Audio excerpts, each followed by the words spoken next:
We bout to blow explosive. We bout to blow explosive. Been making bad decisions. Empty bottles on the floor, yeah. Hella obsessed with winning. I be grinding on the low, yeah. Never losing. Are we rocking? Into the place to be. One check, 1 2 1 2. Do not adjust your screens. Do melang butter. Welcome to it, ladies and gentlemen. It's your boy Moochie for the babies. And today I'm rocking with one of my favorite babies. He ain't lying. That's right. Please introduce yourself. Hey guys, the Black Wendy here. Take it in. That's right. Take it all in. Welcome back to Moochie Matters. If you're here for the first time, please don't forget to go right down below where it says subscribe. Click that thing, it's free, mahala, don't pay anyone, no mortgage, no e-wallet, no nothing. Just click subscribe, become part of the family. Right, it's weird if you don't do it, especially because I'm saying it for the third time. Just subscribe. Join the family, let's have a dope time. Today, collaboration I've been waiting for quite some time. Yeah. Quite? Years. Years. Years. Wendy comes to Joburg, guys. Hey, she finally gets to happen. Because I'm from the dusty streets of Cape Town. What? Yeah. You're from Cape Town? No, I lived in Cape Town. Oh, from the dusty streets of Cape Town. Okay. All the way back here. And today, you know what? We're hanging out and we shot something really, really dope together. Yes. And we said we've been avoiding this collaboration for long enough. And we just need to sit down and just chat. Get to know each other. You guys get to know us a little bit better. Everybody's just getting to know everybody. I keep staring at the food as you're speaking. That's right. And then there's the elephant in the room, or the crab in the room, I guess. Shame. So, as you can see, we are doing a very popular trend on these YouTube streets. I don't know how to pronounce it because I'm very, very old. Mukbang. Are you sure? I think. I've been saying mukbang. People are saying it differently. Mukbang. I've been saying mukbang. I feel like when I say mukbang, it makes it sound bang, bang, bang. We can, you know what? Bang this out though. So, I'm gonna just hold this mealies here. I'm gonna eat the mealies, me. No, you have to eat the lobster. I'm gonna eat the mealies. And we're gonna use our hands, one hand to eat, I guess.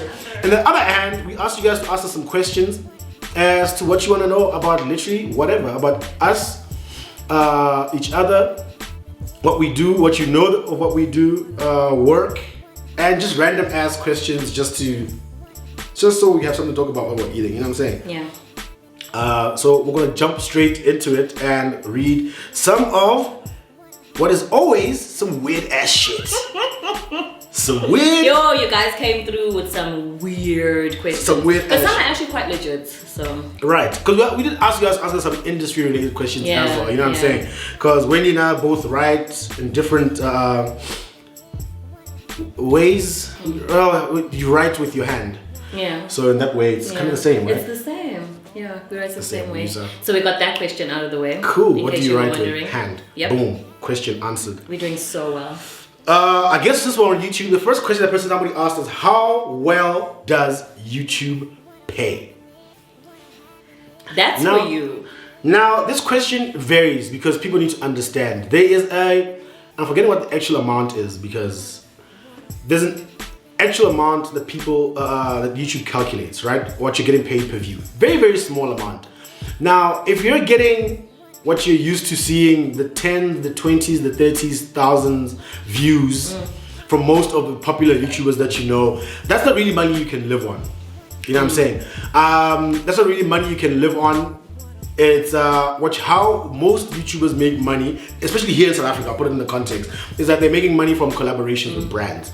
You know what I'm saying? Selling merch. That's how, because the views themselves, although they bring in some money, it takes a long time to accumulate, even to get up to like 10,000 Rand. In those context of what I've just given you, it'll take you some months of dropping content every week for you just to get to like 10,000 Rand. If I can put it. So is it reviews or yeah, so it's they're counting views and they're counting the ads, how many ads you have on your on your channel. So you can have, sometimes you guys are watching and someone has an ad halfway through. The more ads you put, of course, the more revenue you can generate. So an ad right at the beginning, an ad in the middle, maybe an ad at the end. And every time that ad plays throughout, you know, there's a certain amount that comes into the person's, accumulates into the person's account. And every now and then, once a month, you can check out whatever amount could be there. It could be very little. If you're lucky, if you're getting tens and thousands and hundreds of thousands of views, it could be some pretty decent money that you're making from there. I will, because actually I'm in the process of shooting a more in-depth video about YouTube ads and how that goes. So I'm kind of skimming past this answer, because if I start answering it, that'll be what this entire video turns into. But the people that I can tell you that can say can make a living purely off ad revenue from YouTube are people that are getting, like for me personally, upwards of 100,000 views per video. You know what I'm saying? That's where you're suddenly making like real income, money that you're seeing. There's a YouTuber from SA, one of the biggest ones in the country last year, made over R1 million from YouTube ads alone. I'll let you... In this country? I'll let you speculate who that might be. But yeah, so that's where you're going. People who are getting hundreds and thousands of views at the end of the year can make a lot of money. Also, how many times people click on those ads? If an ad plays, it counts as a view. And if someone clicks on the actual ad, it is more money that's generated. So if you click on the actual thing that's showing, so you can go see what it is, it counts that as well. Because obviously the ad has been shown, you've shown interest, and now you want to go see by clicking on it. That's why every time you click on an ad anywhere on the internet, it pops up everywhere else. Because it counts those clicks and sees something that you're interested in. So it keeps presenting it to you. So if you ever click on anything that's playing on your YouTube channel, you will see that ad repeating itself over and over again. The YouTube algorithm is weird in that way. We're getting Wendy back on YouTube more often. Okay. Today's day one. You guys must bug out the way you bug me. Click on those ads. If you are supporting a YouTuber and you like their content, click on those ads. Yeah. So start with me. That's right. As practice. So I haven't started eating yet, but I'll let Wendy answer the question while I crack open some of this Dash Kitchen, by the way. I didn't know if I even said that. But this food is from Dash Kitchen. So good. Shout out to them for sending this bad boy over to me. I appreciate. All their details will be in the description below. Cool. I miss saying things like that. Like I miss being on YouTube and being like, oh guys, subscribe below, guys. Okay. I'm gonna lie to you guys. I don't know what's gonna happen with this one, but I'm gonna crack it open. See, I also tried and I just saw it's a creature. You know what I'm eating? A potato. Are you eating a potato? A potato. I was like, this is not intimidating, so I'm gonna eat that. All right, so let me see. I'm gonna have a prawn. Eat what you know. Definitely having a prawn. I feel like we're just gonna eat prawns, potatoes, and illies. Okay, which one works? Since it's the new year, which song are you crossing over with? So just for context, we're filming this the Sunday before level 2. And I think that this is what this person is referring to. Like, we're very excited, as you can see. So which song would you cross over to? If tonight was the countdown into... Tonight is the countdown. This is not a game. It's like you're playing with New Year. Excuse me. Okay, so 5, 4, 3, 2, 1. Because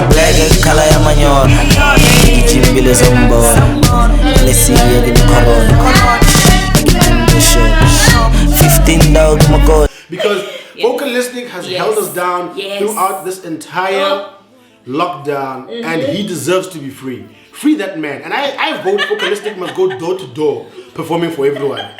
He deserves it, we deserve it. We should go find him where he's at. Oh, we could do. Everyone should drop location and we'll just show up. Foka, my guy. That's my dude. Foka, you're my dude. Thank you. Come perform for us. On behalf of the nation. In my backyard, something. You deserve it. You should be performing this Come eat these prawns. Hey man, and these prawns and these... Look man, I put this piece down. I cracked it. I don't know what's supposed to happen with this piece. This is what I picked up and I was just like, yeah, no.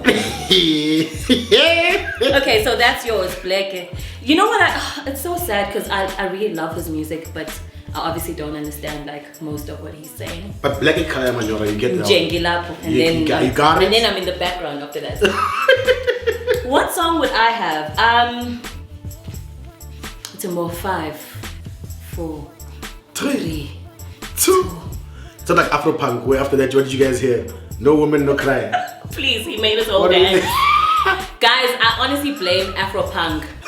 I promise you. What song would be mine? I I think the same song. Orchestra. Oh, yeah. She's still vocalist. Hey, man, again. I'm embarrassed. I should be giving you So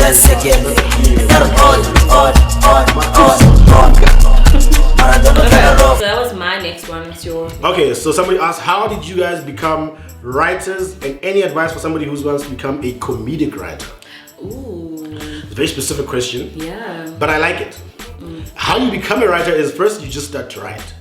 That's how writers. That's how it comes about. You have to start writing. There's no I will be a writer. I'm going to start. You have to start writing. You have to start writing today. Of course, you can go to school to sharpen your tools. You're already maybe natural born talent for writing, or to learn script writing from school as a subject when you go to varsity. If you're still there, if I'm speaking about, or if you want to go back to school and you can go study script writing. I was in advertising school and I went to Vega, and then I majored, my thing that I took was copywriting. And then I worked in advertising as a copywriter, and that's pretty much been the game since then. I wrote in advertising for corporate, which was a little bit boring, and then I've written a little bit more exciting stuff, but also in the ad industry. And then I started, where's the first time I wrote something? It was always in media. But one of the biggest highlights came from when I wrote for the Comedy Central roast of AKA 2 years ago. You know what I'm saying? That was the one that everybody... That was on brand. That was the most commercial thing. After I'd really commissioned and tried to be on that thing. So in terms of outside of my writing in corporate and in advertising, first one in where I was, the space that I actually existed that I can properly remember, or that was the biggest at the time, was that was like a big break moment that really led to, a lot of people now recognizing me as, oh, that guy, he be writing some things. He kind of funny. The comedic writing part is that you just literally have to know comedy. Yeah. So the genre of what you write for can vary, of course, because everybody has a certain passion that they're drawn to, whether it's drama or whatever. But otherwise, in terms of the comedian, because usually comedians write their own scripts to perform comedy. That's how they easily always write comedy scripts for other people, or they write comedy TV shows and then comedy movies. It's a natural talent that you must have for comedy. It is a very niche. Outside of all the other writing genres, comedy is very specific. It's very specific. It's like a natural talent that you have and that you get into. Because I can also write for drama and everything, but if someone who only writes drama will find it hard to write comedy. Yeah. So there's that. And how you find your niche is by doing just that, writing all the time and getting to a point where you discover what your voice is. And it's hit and miss. I had... there's no way.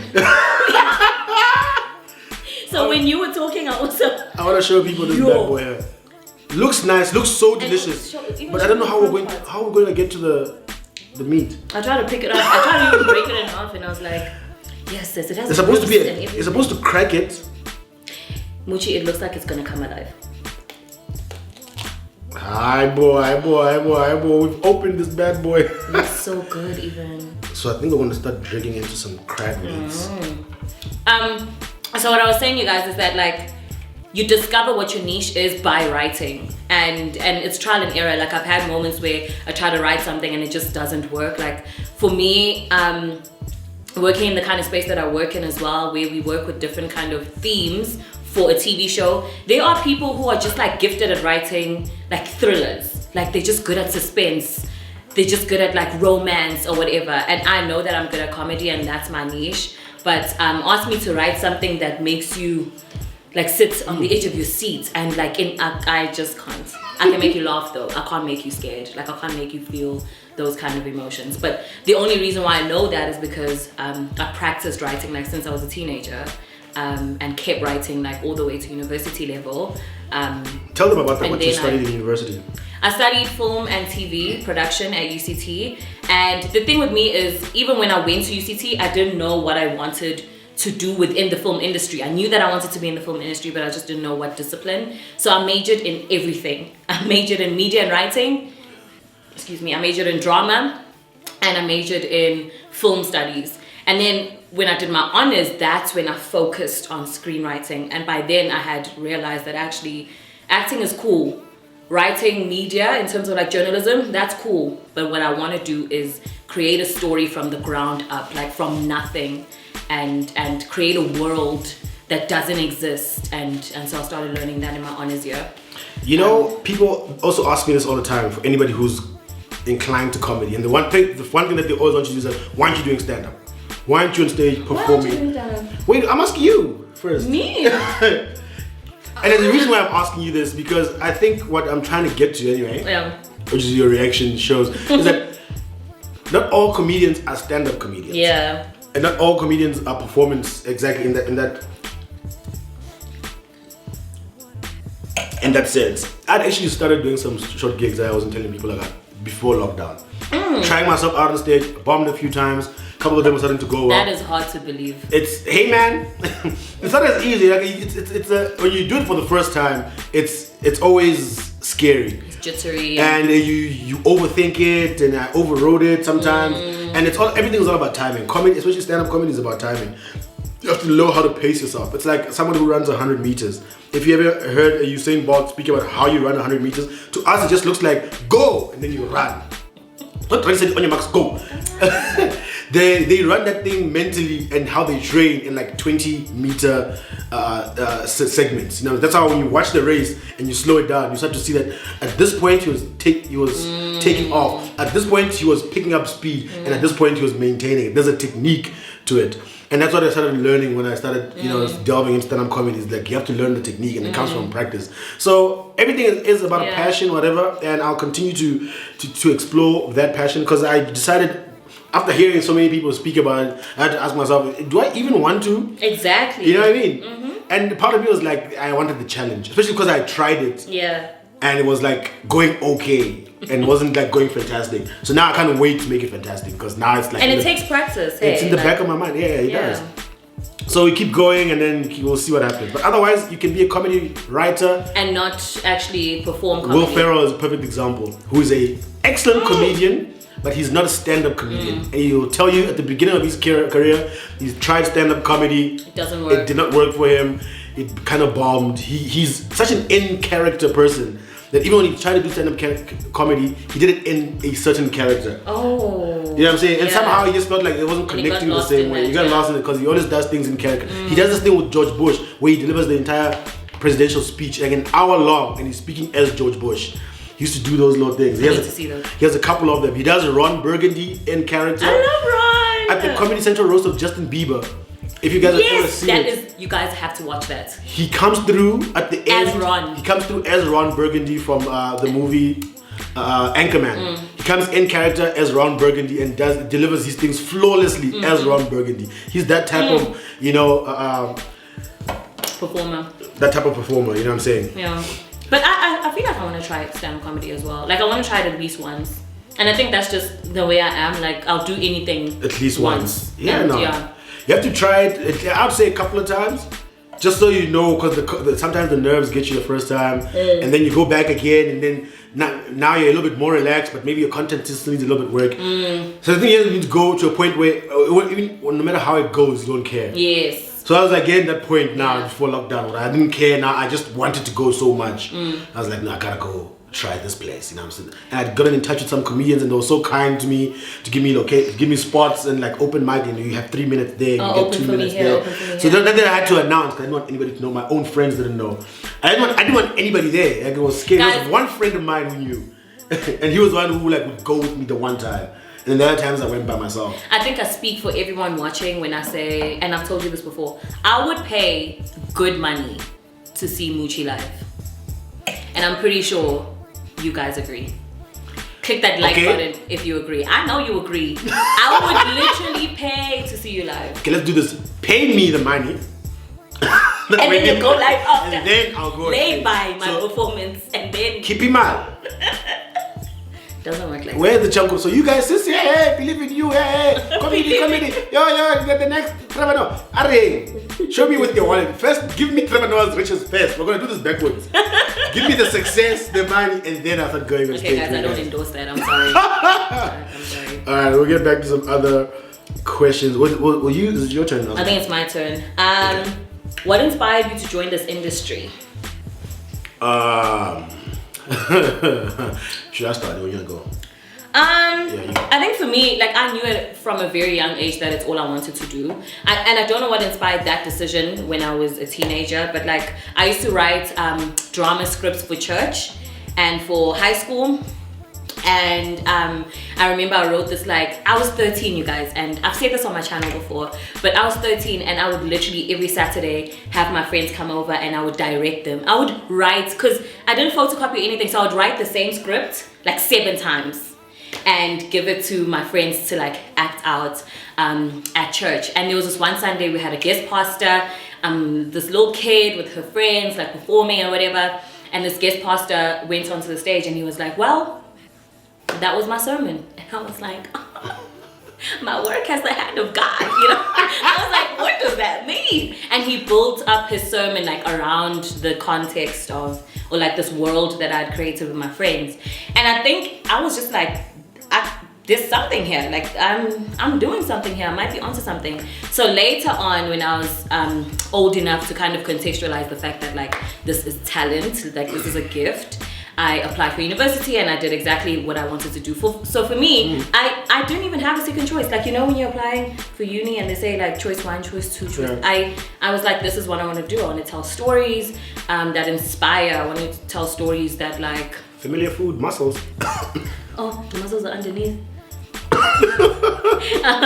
But yeah, so that's I can't really say what inspired me per se, except the fact that like getting a nod of like you're on the right path and getting that nod early.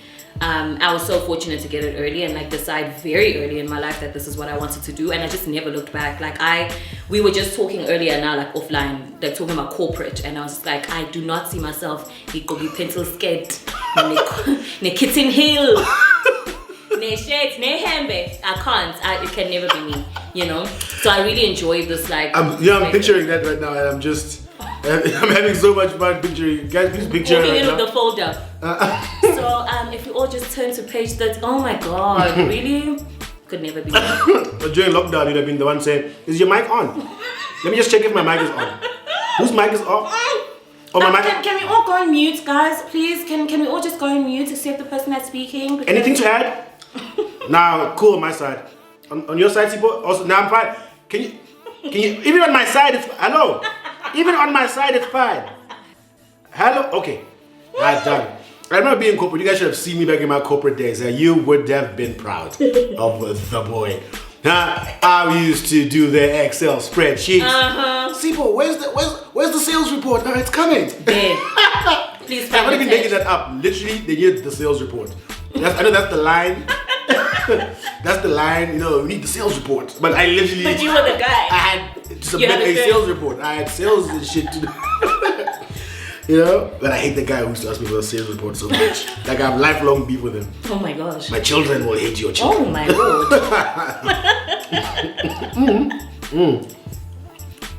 Now, I'm eating prawns.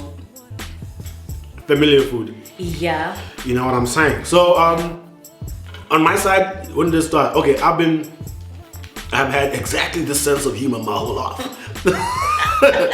Alright, I am from a family of just hilarious people. You know, I just grew up laughing.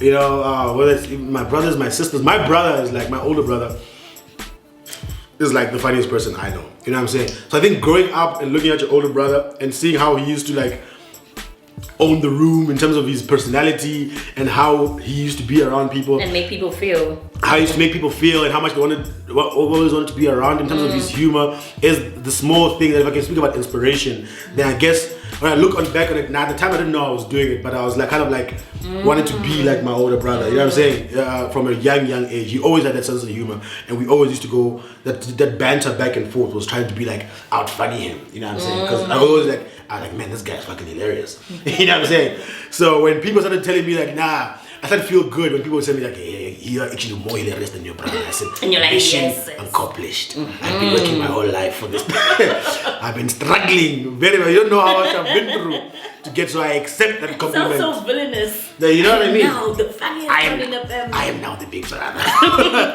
Look at me. Now I'm just playing. Love that guy a long time. And then the writing thing together with it comes from just, well, studying copywriting because I wanted to be in advertising, so it was very deliberate. Because I wanted to be in the ad industry and I want to be in the creative space, because I realized when I was in high school, even though I did well in school and academics, I didn't want to pursue that. You know, like when I was in grade 8, you asked me then, I was a kid, like, what are you gonna do? I'm gonna be a doctor. You know? And the whole family was just like, I'm going to get a doctor. We're going to get a doctor, because my parents were academics, so it's like, we're getting another one. And then you tell them, actually, you know what? I watch a lot of Generations and I want to work at Ezri. I want to work at Ezri. Oh gosh. If Karabo Morocco can just hire me. Funny enough, you work for Karabo. This is so interesting. So you understand how it all happens. So that's where it all comes from. English has always been like my top favorite subject. Oh, that and math, but yeah, English. And I loved reading, so I was always inclined towards literature and languages, learning languages and writing a lot of stuff, comprehension, of course, in English. So just having that, knowing that, okay, I think if I apply myself, I can get into this. And there's a lot of people who have that talent, but they realize it late. You know what I'm saying? I think right now people are more exposed to the creative arts, but back in my day, you guys know I've got a lot of mileage. I've told you many times on this channel.